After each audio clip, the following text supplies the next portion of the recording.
Hello and welcome to Lean in Leander. I'm your host, Andrew Naudine, and this is episode 15 of the podcast. It's also the 6th in the Vote in Leander series. And for those of you who may be watching this for the very, very first time, maybe this is the first episode you've happened to stumble across, the Vote in Leander series is dedicated to giving you some personality interviews with the candidates. We focus primarily on them as an individual.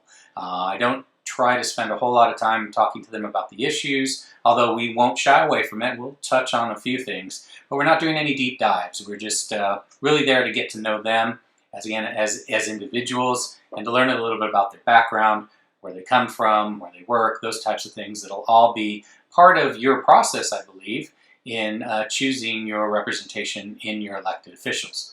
With that in mind, I of course remind you as always to visit voteinleander.com. There's information there on all of the elected offices, basically from the charter. It kind of outlines what they do. There's also information there on dates and ways to register. So there's a registration portal there on the site itself. So if you haven't actually registered to vote, I encourage you to do so, and do so by April 1st. So that you can vote in the May elections.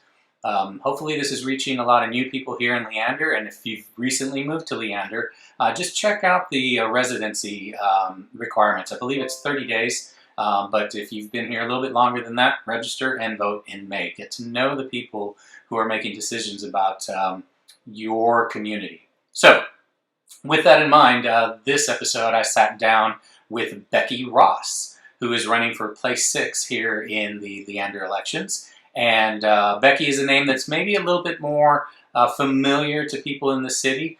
She's served on a number of committees. She's been involved with the Chamber of Commerce, and she has actually run for election previously. So people may be a little bit more familiar with the name, but maybe they don't know enough about Becki herself. So that's what I tried to accomplish with this sit down.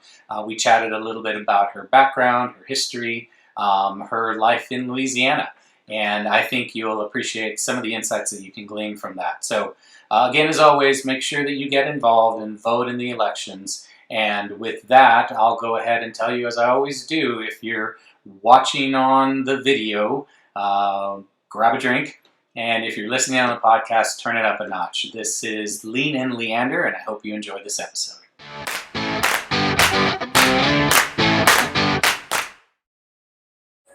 So I'm here at Waco Taco with Becki Ross, yes, who is one of the candidates for the city elections coming up. Becki is actually running in place 6. And just so that you all have full transparency from me and this podcast, Becki and I do know each other. We have worked together on the Chamber of Commerce Economic Development Committee. It was correct, about a year and a half, 2 years ago now, right? Exactly. Right. So we had some conversations there, and we do know each other. We're not super familiar with each other. But I've never had a beer with Becki. Okay, so not that I wouldn't. Right. I think you'd probably be fun to have a beer with. Oh, thank you. But we've never done that. So just so that you out there know, that's kind of, again, but I don't have a whole lot of familiarity with her history. And so what I'm going to do is kind of walk through that today. Perfect. Ask you a few little personal questions. I hope I don't get too personal for you. But just so that people can kind of get a better sense of who you are. Sure. And that's Sounds the like point. great. So what I want to start with, because I did a little bit of snooping, as I'm apt to do. Yes. All right. And I think a lot of people know that you are married to your high school sweetheart. Yes. You guys have been married for 27 years. Yes. And obviously a mother, and you have 2 daughters. 2 daughters, yes. Now, I know from information I was able to find, one of your daughters was at A&M, but now they're both in college, right? They're both in college. My daughter at A&M is actually graduating in May. Okay. So looking forward to her being off payroll. That'll be fun. Well, don't count on it. Been there. So, right.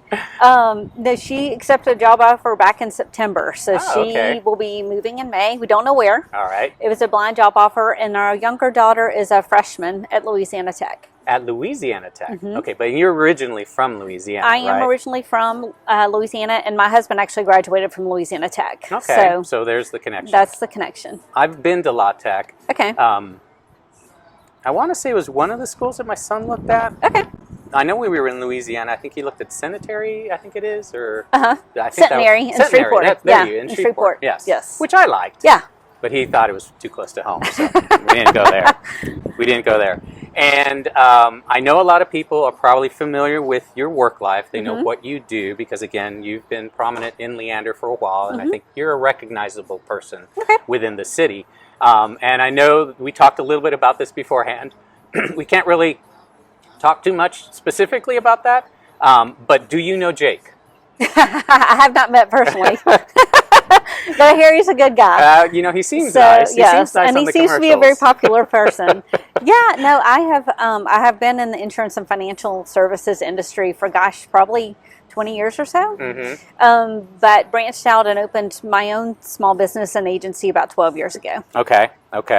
Now, I know, again, from snooping, you did like HR type functions and learning and development before you really got into your own independent agency. So tell us a little bit about that. How does that inform you? Like, how did that help kind of make Becki Becki? Well, you know, I graduated from college with business degree, so I knew that was the direction I wanted to go in, and got presented with an opportunity. It was a new job that was being created. And the job was basically an HR type function for independent contractor agents. And the company had introduced a new contract and needed somebody to come in and learn that contract backwards and forwards to be able to educate and advise the agents and on how things worked, work with the families in if an agent died or new agents were coming on board. I was the go-to person. So it was really awesome that I was able to create a team that worked with me. We handled Louisiana and Arkansas, and I traveled around and visited with whether it was the local executives or the agents to talk about how their compensation worked, their benefits, if they were planning on retiring, how the money worked, and helped them make those pretty big life decisions. Right. And so it was something I was able to create, and I just loved it. But all of my customers were agents. Right. And so I really got to know a lot of them well. I had been recruited for years to go to the other side.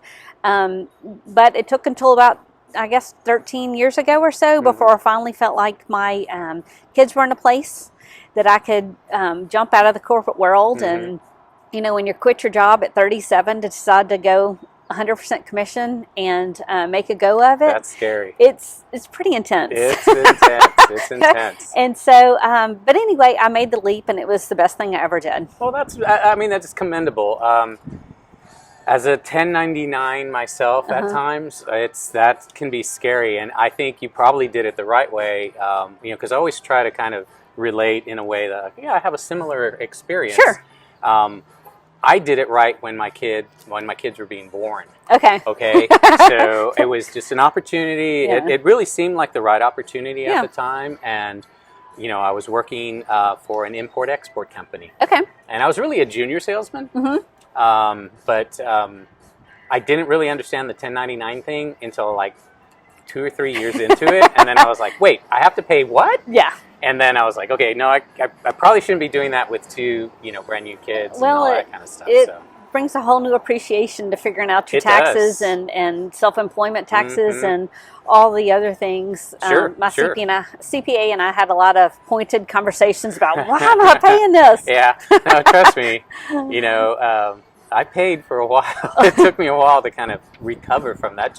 And it was really more, I just didn't know, but I would think that, after having some corporate experience like you did, and then moving into it, then you have a little better understanding and there's a nuance there that you really have to figure out. Right, yeah. But it is starting over, that's for sure. Oh, for sure. Although we did kind of start over around the same age. Okay. Because I moved from like hospitality to tech around that age, more or less. I think it was a little bit younger than that. But okay, yeah. Anyway, I'm a jack of all trades. I've done a lot of stuff. So anyway, okay, so that's interesting. I think that's really, really interesting. You also mentioned on your bio industry designations. So obviously that is your peers recognizing you for accomplishments and things of that nature. Right. So I wanted to give you an opportunity just to kind of highlight that a little bit, like what kind of industry designations have you had? It's education's important, and it's important to know what you're talking about, right, when you're working with people. And so I had the opportunity to sit through, it's probably all told about 35 or 40 exams. And so received my chartered life underwriter, my chartered financial consultant, a designation in long-term care insurance, and also another life insurance designation. So it's important to know what you're talking about. It is. And that's a lot. That's a lot of work. Okay. Again, as I said, jack of all trades. Yes, it was years. I even, for a brief period of time, actually recently, tried my hand in the insurance world. Didn't work out for me. Okay. Yeah. But I did have to do that test and all of that kind of crazy stuff. And that was a lot. I mean, It is, and really the state licensing is the basis of it, because insurance law says that you basically can't change an address without a license.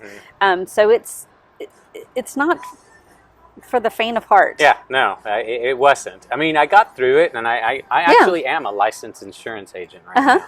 I'm not working as one, but I have a license. Right. But yeah, I mean, it was an accomplishment. I felt good about it, but at the same time, given what you just said, I was like, that's a lot of work. Well, yeah, and I think it's finding your passion, right? I mean, the thought about being in the tech world is like that. I'd rather I have no interest for that. Right. But what I get to do is it's different every day, like I'm sure it is. But I'm helping people solve problems, and you can come to me with the same basic scenario, but depending on all these nuances that person has going on in their life, makes it a whole different puzzle. Sure. And so I get to sit with people every day and figure out what makes sense for you and your family. I think that's a good way to talk about a couple of other things too, because I know you've also done, and I don't know that it's still being offered, so I wanted to ask, Leadership Leander, which I thought was an interesting program, and I kind of remember it from the chamber, but I never really I never delved into it a whole lot to find out specifics. And you've gone through the whole program. Yes, I did. So A, is it still around? And B, how did that kind of, teach you about the city? It is definitely still around. The 2021 class just started last month. Okay. And so it's an application process that you go through with the Leander Chamber of Commerce, and applications are about in November, I believe. But it was a fantastic program, and the reason I applied for it and interviewed for it was when for years I had an agency, and it was in South Austin. And I really wanted to live and work in my community. And so in 2016, I relocated, which gave me the opportunity to not have a 3-hour commute every day, so I could actually get involved in my community, right? Right. And, or more so, I should say. So I applied for it. I felt like that was a good way for me to be well-rounded, learn about the local government, be able to meet some people, and figure out ways that I wanted to be able to give back to my community. It's been instilled to me since I was little bitty, that you have to give back and you have to be involved. My dad used to tell me quite frequently, Becki, you can't gripe about it if you're not going to vote. Right. So that's just stuck with me. And so I wanted to make sure that I got involved, and that was a good way for me to get exposure to a lot of things in a relatively short period of time. Yeah, no, I think, I remember hearing a little bit about it. I didn't look into it too deep. But I was curious because that sounds like something that I wouldn't mind doing. I think you'd get a lot out of it. I think so you too. Should, yeah. I'm kind of trying to do that without doing the leadership class right now with this podcast, because the whole idea is like, I want to try to let's learn about everything that we can. I'll have Bridget give you a call for next year. Trust me, she's probably going to bug me about it anyway. Yeah. She does anyway. I thought it was pretty fascinating, and I think it gives you insight and exposure to a lot of different things in the city, Mhm. obviously, Yeah. which can be helpful for the type of things that you're doing, not only from your business perspective, but with this volunteering of yourself and your time and in a political sense. Well, and it For gave me, absolutely, because it gave me, by going through Leadership Leander, it gave me, and and it ended up being that I decided that, hey, I like the chamber and I like what it's doing, and I want to be able to maybe throw my name in the hat there, and that's how I got involved in several committees through the chamber. I applied, went through, I've gone through two cycles of elections for the board, and was successful in both of those, and served in 2020 as the chair of the Leander Chamber. So it's if I hadn't have done Leadership Leander, I wouldn't have known that those opportunities were available. And as my kids were getting older, and so I knew that my time as a PTA booster and all the sports things was going to come to an end. Mm-hmm. I needed a way for me to be able to figure out what made me feel good about my city, which again, and then that ended up leading to the city council. Mm-hmm. Mm-hmm. I think when I look at your process, okay, because again, I think the people who are watching and listening will be a little bit more familiar with you overall, because this is not your first time running for elected position. I Correct. think you ran for place 3 in 18. Is that right? 3 or 4. I can't even remember. It's fine. Yeah. But it was in 18. And so you've had some exposure to the process. Right. And so just like anything else, I think that when you understand it a little bit better, you approach it a little bit differently. So, from the being on council and then having had the exposure now, again, like you're on the Planning and Zoning Commission currently. Correct. And you've done Leadership Leander, so you have a lot of exposure to some of the issues. And I take great pains not to go deep into issues, right? Because that's not what I'm trying to do here. I really want people to get to know you. Right. But I will ask you that, how does that inform you? How does that inform you? And I don't want to say your positions. I don't want to say any particular topics, but just in general, those experiences. The experiences, because because it's all different organizations, right? The chamber, I'm talking to a lot of business owners, or small businesses, large businesses, but nonprofits, and so being in a whether it's a board meeting or a committee meeting, you get to hear what their issues are, what they're happy about, what they're not happy about, who built what and when, what struggles are you having. On the Planning and Zoning Commission, every week we hear residents that are either really excited about something or really not.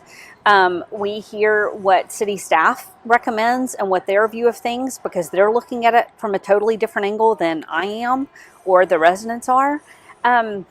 So you're able to pull from different walks of life in the city and different viewpoints. And so it just helps you make more well-rounded decisions. Cool. So, all right. So what else was I looking at? I know that you have previously been involved with the Habitat for Humanity, which I thought was an interesting volunteer experience. I don't remember anything out here for Habitat for Humanity. I'm familiar with it, so I was like, I was like, I don't remember anything out here in Leander. Yeah. Where was that? It was actually in Austin. Okay. And they used to do, they would call, and this terminology isn't exactly right, but it was a speed build. So basically they were building a home in 2 weeks. Yeah, yeah. And I had the opportunity for a couple of years to participate in that. And I know nothing about building anything, but I can follow instructions pretty well. Right. So I had a new appreciation for people that hung sheetrock. And so it was just got really dirty and had a ball swinging hammers. And you like, because I know that they usually do with Habitat, they'll have multiple groups participate in a build. It's not going to be just one group, although they do that too. But typically it's, each day has a different group volunteering, and they're just doing different projects and getting the whole process completed. Was that how you were Kind involved? of. It was a corporate sponsorship. Okay. And the agents had the opportunity to participate and bring their teams, and so I brought my team out and gave them an opportunity to, and they were like, yeah. So we went out there and swung hammers for a few days. So this was you already had your own agency at that point. So this was when you were down in North Austin. Your offices were down there. Yeah, it was South Austin. I was South actually Austin. Slaughter and 35. Oh, okay. All right. Next stop, Buda. All right. Yeah. That's South Austin. For Yes. sure. Okay. So so they basically handed you, like you said, a hammer, and you guys went and hammered stuff. Yeah. That's kind of cool. Yeah. I think it's neat. And you did that on a couple occasions? 2 or 3 years. Okay. Yeah. All right. Yeah, I thought that was neat. Again, a different perspective because, while a lot of us may talk about, what we understand from a development perspective, like, larger scale or commercial or, residential developments, I don't think all of us actually go and build houses. Well, you gotta try new things. Yeah. See what sticks. No. You never know. I think it's interesting. So I want to take a little bit of a trip back down memory lane because another one of the things that you and I both, and we were both there. Okay, I wouldn't say we worked on it together because that's not fair to you because you did a lot more work. But the Old Town Festival. Yeah. Okay, and I know that's something that in Leander, a lot of times people will like, oh, we do these great festivals, da da da da da. And my first exposure was Old Town Fest. And I was like, oh, this is kind of pretty cool. So you were involved in the planning on that, right? So tell us a little bit about that. So I came in, I want to say it was year 2 or year 3 on that planning committee. It has gotten bigger and bigger every year. And, last year we ended up only doing the run. So that's but we have it scheduled for June 5th this year. Okay. We're... as things progress, we're hoping that it can be as it used to be or as it was pre-COVID. But we're making contingency plans for whatever we need to do, but we're definitely set on having it. But it's a great way to highlight our local businesses and give them the opportunity to set something up that's really in their backyard. It brings visitors, and as we bring people into the community, right, to spend money, to eat in our restaurants and those sorts of things. The festival is a great way. Yeah. And, and as it grows, people should be hopping on a train and heading up to Leander to spend the day. No, I agree. I think it's one of the things that we can do as a city to really encourage, like you said, expenditures in our city.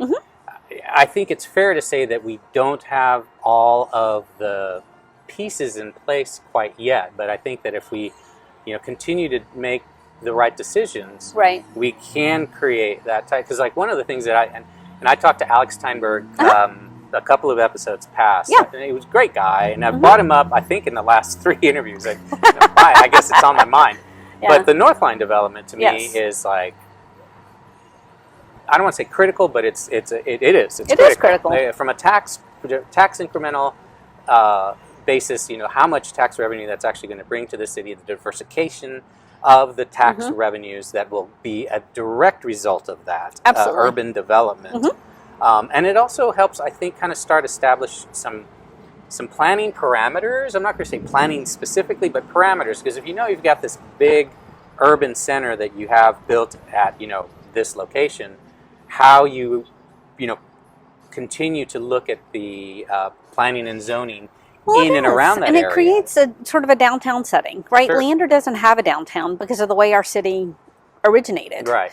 And so by this Northline project and what Alex is doing is it's creating that focal point.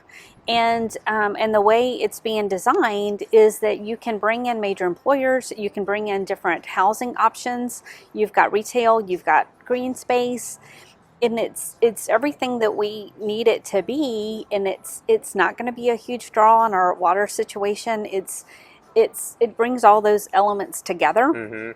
It's going to take a while to build it. Sure, no, right? When I was talking to him, he's 10 to 15 years out for completion. Yes. Even though they're, and that was one of the things we talked about. I was like, look, I know it's there. Yeah. So when I look, I can see things, Right. But if I didn't know it was there, you wouldn't see anything. You'd see a tractor sitting out there in the middle of nowhere. And you see that on branches all over. It is, and that's where you have to start with the infrastructure, right? Right. It's running the pipes, it's figuring things out. But once that starts going, and then people are going to be drawn to it, so more people are going to want to be a part of it, Mm-hmm. right? And as people move here, and they don't want a full with a yard, so they buy a townhome, they buy a condo, they walk down. So you have. A lot of people refer to we need a domainish type of thing. Mm-hmm. Well, that's kind of what this is, Yeah. sort of. Yeah, sort of. And it brings a whole lot of elements that we don't have yet. Mm-hmm. But once it gets going, and I think we start going vertical with it, I think it changes the paradigm. Mm-hmm. I agree 100%. One of the things Alex mentioned, and just to kind of stay on that same subject for a little bit, was they're already pivoting a little bit, adding Class A space based on what he called the hub and spoke business model that he foresees coming from COVID and the pandemic, the impact of the pandemic. Because I think it's fair to say, and I've touched on this before too, you and I are both already kind of an independent, employer or employee. I mean, I work from home. I've worked from home for 7 years. You basically moved your business so you could be closer to home, although you have an office. You basically, it's just you're not in your living room, right? So those short-term, those short transitional workspaces with COVID become now everybody's had some exposure to that. Everybody now knows. Well, take that back. The frontline workers and service industry and stuff like that really probably did not. They couldn't. Right. Essential workers as they are. But for a large part of the population, you got an opportunity to work from home, which you've never had before, even though you might have been, pushing for it. I need to be in the office. Yeah, I need to see your face. Right, I need to see your face. But I think that's changed. I would agree. And I think there's a lot of people who are going to be reticent to go back to the office. Oh, there definitely for multiple are. reasons, but I think just in general, just like, hey, I was at home and I got all my stuff done. Yeah, why do I need it? Why do I need to have the 3-hour commute? And the $1,200 toll fee every month and that kind of stuff. So I think it's going to be an impactful thing, but the Class A is what I really loved when he said that. And why I'm saying that is because I wanted to kind of talk a little bit, and I know you probably can't go into specifics, and that's fine, but from a P&Z perspective, what do you see like right now? Is there already maybe a little bit of a change in some of the projects that are coming forward? Or? I would say we haven't seen a ton. Okay. And I think we need to see those projects. I would probably say the vast majority of what we still see at this point is subdivisions. Okay. And, we did look at an office project last night, daycare, office, retail space, that sort of thing. And it was a really nice project, and it was on the east side of town. I'm sure that'll be going through council at the next meeting. So, but, it was a well thought out project. Not a grand project, but a good, solid project. Okay. And I'm always curious as far as, because there's always conversations about the comprehensive plan and, a couple of other like overviews of city development and city progression, economic development. What are your feelings there? I mean, we've talked a little bit about it, but let's give it a little bit more of an overview. Like if Becki's on city council, what would Becki be looking to accomplish in that vein? Well, I think we do need a big plan, right? We need to know where we're going, but it needs to be, and we need to focus on the big rocks. Going back to Stephen Covey, 7 habits of a highly effective person is you got to put your big rocks in first. And I think to keep us from being a bedroom community, we need focus, and we need to focus on those larger employers. However that works, but we need those here because those people employ all levels of people, right? Down from your minimum wage to your executive, and to have those people in the city, because when they're here, they're spending money, they're buying houses, they're renting apartments, they're being here because people want to live. It's a work-life issue, right? We don't want to have to go sit. We don't want to be stressed out on our kid trying to get to the home so you can change clothes to get to your soccer game. You want your kids to be able to play Little League here, your kids to be able to play soccer, and you can go to work, you can go eat.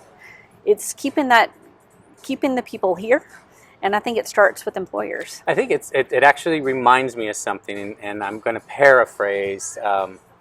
Simon Sinek is someone who I like a lot, and one of the things he's recently spoken about was, and again, I'm paraphrasing, so I can't specifically. I don't want to completely take his verbiage. All right. But one of the things that I thought was really interesting was he was talking about that for the longest time in history, communities were about 150 people, because before big agriculture and before we became, we had the ability to support more people, communities were smallish. They were smallish, and they were, like he said, about 150 people, and because you would take care of each other, you would know. It's like, but he also talks about, that's not really a great system, which I thought was really interesting. Okay. And the reason that he says, and again, I'm paraphrasing, but one of the things that he said is like, so the hunters and gatherers would go out and they'd, find food and then they'd bring it back. If you were built like a linebacker, you could go knock people out of your way to get to the food, which inevitably happens. You can see it. I mean, it's, and I can relate that to like, animal, you watch Animal Planet, that's what happens. Right. The lion brings a thing and there it comes. Right. So we're animals, we're apes with cars, let's be honest. When you look at that, and then you look at, where I'm going with this, bear with me, okay, because I'm getting there. A lot of times we hear about small town, like, Leander's a small town, and we want to keep, and this is a little loaded, but I'm going to say it anyway. We want to keep the small town vibe and the small town values and stuff like that. And I'm new here, so I've never experienced that in Leander, and I grew up in El Paso. I didn't grow up in a really small town. Right. But, I've never experienced that small town ethos, if you will. And I'm not discounting it at all by any stretch. But we're not a small town anymore. Right. I think it's fair to say that. We haven't been in a long time. And we haven't been for a while. Right. But I think there's ways, and in my mind, because we're not going to be. Right. Right. It's not slowing down anytime soon. But what I do think we can do, and as a city, I think it's our responsibility to make sure the connectivity is there and that you can get around. Because I think part of that small town, when I go home, that I can get across town in 15 minutes. And here I got to wait a half an hour, right? Right. And so I think it's creating that connectivity to be able to get from place A to place B in a relatively short amount of time, and that can be anywhere from your traffic lights lined up. I mean, there's a million different things that could be, right? Right. But as a city, it's our job to make sure that's there. And I think the other thing is the personality. It's the green spaces. It's the artwork in town. It's the entertainment. It's the different things that you can do in different places of town create the vibe of the city. And in my mind, when people talk about the small town or old feel, I mean, I get that because I do understand that. But to me, it's about keeping that vibe. And if everything's built the same way and everything's built out of the same stone and everything is built in these boring fronts and everybody's required to have the exact same things on their houses, then we just come this monotonous, boring place, right? Yes. And so I want to see, and I want high quality, but I want personality. Yeah. I think that's fair. I think that's, and I think it's a great outlook. And obviously that's what we're talking about here today. We've kind of gotten away from Becki, although I do want to get back to that. Okay. So let's do that right now. Okay. Growing up in Louisiana. Yes. All right. So what was life like for Becki in Louisiana? Well, most people, if you're not from Louisiana, there's only, Baton Rouge and New Orleans, and that's about it. I actually grew up in the northeast corner of the state, mid-ish, 50,000-ish. I think there was 100,000 people in the whole parish. I mean, that's where I grew up. It was the city. Everybody came to town. You came shopping in Monroe. But most people haven't heard of it. So was it Monroe? Did you grow up in Monroe? I grew up in Monroe. Yes. Okay. And then went to LSU, got my undergrad. Which is Yeah, I mean, you're just, come on, let's be honest. If you're from Louisiana, you're probably going to LSU. Probably At least you're gonna try. so. Yes. Well, and it was, my mom, my dad, my sister, my grandparents. It was there wasn't an option. Right. And it was a fantastic experience. My mom is from New Orleans, so spent a lot of time down there growing up. And when Doug and I got married, we were living outside of New Orleans, so I decided to do my master's at the University of New Orleans, and so that was, just another fantastic experience. Now, your husband, we talked about it earlier, your high school sweethearts. So did you both go to LSU? No. So we probably wouldn't be married if we'd gone to the same college. Okay. No, he went to Louisiana Tech on a track scholarship. Oh, that's right. You told me earlier. That's Yeah. right. Okay, yeah, you did And say so, that. so he was a runner. Yes. He ran in high school and then had a full So scholarship. what did you do? What was your thing? In high school, I was the cheerleader, dance team, that sort of vibe. And then at LSU, I was just, student. A student. Yeah. Yeah. Just a regular person. Right. Although cheerleaders are people too. I mean, let's They be honest. are, absolutely. But I wasn't the gymnast. That's funny. That's funny. Oh, again, it's always, I like to do that because it gives people a little bit of sense of the commonality is what I try to highlight. Yeah. Because I think it's really important. And I've talked a little bit about this on my podcast before, that we're all humans. Yes, absolutely. And we're all full with our foibles and fallacies and biases and all that stuff. But the one thing that I think makes us unique, and you've kind of hit on that, is the fact that we have learned how to work together. And I think it's important that we learn how to work. Well, it is, together. and it's about embracing differences and learning about different people. And you're always going to have extremes, no matter what organization or what topic. You're always going to have the outliers or the extremes on either end. And I think it's about really coming together and figuring it out, because we all put our pants on the same way. And do so, we? I only know me and my wife and my kids. I've never seen you put your pants on. But so it's about figuring out, and there are going to be times, no matter what group you're in, that you're going to have to agree to disagree. Well, and right? I think that's a lost art. I honestly believe is. that's a lost art, and it's unfortunate that we have moved away from the ability to agree to disagree and continue to work together. I think that's super, super important. And it's one of the reasons that, and I'm going to get a little like Leander, lean in Leander thing here, because it's one of the reasons that I'm doing the vote in Leander. Because I think it's important, and I think you'd agree, because you've been around a little bit, and you can probably add to that conversation. What I look at is, again, I'm the new guy, all right? I'm not the guy who grew up here. I'm the guy who moved here and chose to move here. So when I look at that, I'm like, I'm making an investment in my lifetime, what could eventually be, the last place I ever move. Right. You never know. No, Stuff absolutely. happens. Yep. Jeff Bezos could call me tomorrow and make me an offer. You'd be off and running. I'd be off and running. Right. Ain't going to happen, but it could. Yeah. So, but to my point is, with Vote in Leander, which go to voteinleander.com to get all the information on the local election and register to vote if you haven't. Yes, important. Very important. But the point here I'm trying to make is that only 3.5% of the population actually shows up to vote. It's crazy. It's crazy, right? Yes. And you've had some exposure. You've talked to people, and you've been on the leadership in Leander and your business. So you're in the community, and you talk to people. Why is that? What is it?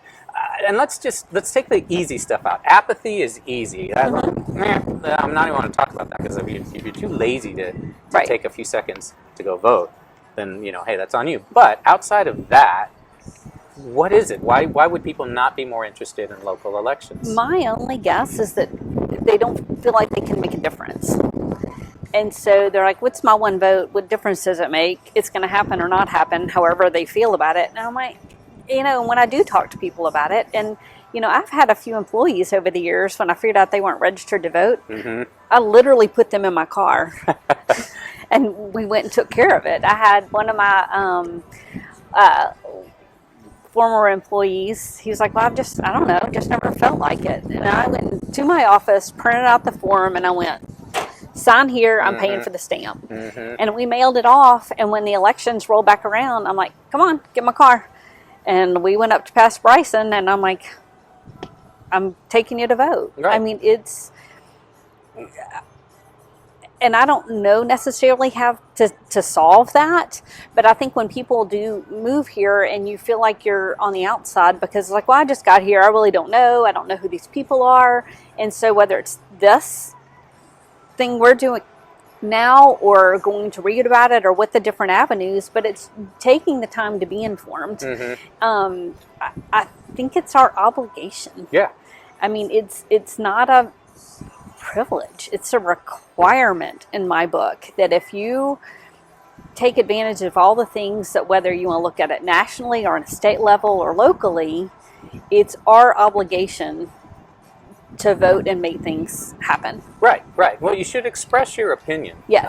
And you know, I'm constantly calling for, you know, get involved. Because, and with all deference to the national elections and the big picture items and the big conversations, and I'm not saying that those are not important. They are. But it's very rare that those issues impact you directly. Not on a daily basis. Not on a daily basis. And that's where local elections come into. Local elections local are elections do. And you see some of the things, and again, not to get too far into the issues, right. but you see some of the things that have popped up over the last month and last summer. And there's, that's a way that we can make change now, is to be able to express your opinion at the polls in May. Well, I think it's a fair statement. And again, I don't mean this to be, I'm real careful about how I talk about the election, because Sure. I think for me and for Lean and Leander, it's really more about bringing the information and, from my personal opinion, and I've said this before, battling the misinformation. Yes, Because I would there's agree. a lot of stuff out there that people will read or that they'll run across or I don't know, whatever. Right. And it's wrong. It's just flat out wrong. And if you don't take the time to understand that that's wrong, or you hear something about somebody and you don't take the time to find out, well, is that really person true? really like that? Right. Or do they really do that? Then you're doing yourself a disservice. And in your community, we have to think about that. Even though we might be 200,000 at some point, we still have to think about the fact that it's kind of like that 150 that I mentioned earlier. Right. We have to take care of each other. We have to do that, yes. And in order to do that, you have to participate, because at the end of the day, if you had 150 people in your tribe and 5 of them were deciding, that's 145 people in the tribe who don't like or might not like what those decisions are. Right. It's essentially what happens in Leander. It's absolutely what happens. It's essentially what happens, Yeah. because when you look at it and you have 65,000 people roughly, and 1,500, 2,500 vote. Yeah, that's it. It's 3.5%. It's terrible. It's and I appreciate you being able to add a little bit of flavor to that, because I know people are getting sick of hearing it from me. Okay. Well, I'm glad I was able to do that too. But great. Well, I always like to wrap up, give you an opportunity to tell folks where they can find you, Yes. you know, where to look for your information online and all that kind of stuff. So feel free to give yourself a plug here, social media, anything else. Okay. Thanks everybody for watching. Very glad to be here. Thank you, Andrew, for inviting me. My website is Becki Ross for Leander City Council, Place 6. My email address is beckiross@gmail.com, but I do spell my name with an I, so make sure you spell it correctly, BECKI, and you can find ways to contact me there, and I look forward to talking to everyone. Now, do you have any other, Twitter, Instagram, anything like that? You can also find me on Facebook, same thing, Becki Ross, and but no Twitter or Instagram. Okay. All So- right. I always like to check. No, thank you for checking. All right. Well, So- Becki, thank you so much. Yeah, thanks for inviting It's been really me. nice to see you again, because we haven't seen each other. Yeah. Pretty much COVID, I would say. It's been a bit. We've been COVID separated. So, Right. but it's nice to see you Yeah, again. thank you and for the I appreciate invitation. you taking the time. All All right. right. We'll see you Have a good next day. time on Bye, y'all. Lean and Leander. Bye, guys.